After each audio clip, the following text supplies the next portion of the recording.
बऱ्याच वेळेला आम्हाला विचारलं जातं की एखादं महत्त्वाचं काम मी दिवसात किती वाजता करू, कुठल्या टाईम इंटरवलमध्ये करू. तर त्यासाठी होरा बघितला जातो. होरा म्हणजे अवर आहे. तर दिवसाचे 24 होरे असतात.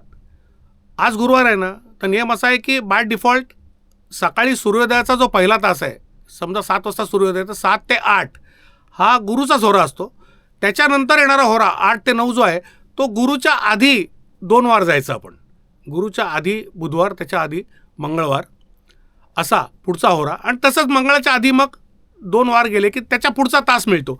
मग तुमचं काम ज्या टाईपचं असेल, तुम्हाला जर ॲग्रीमेंट करायचं असेल तर बुधाच्या होऱ्यामध्ये जा.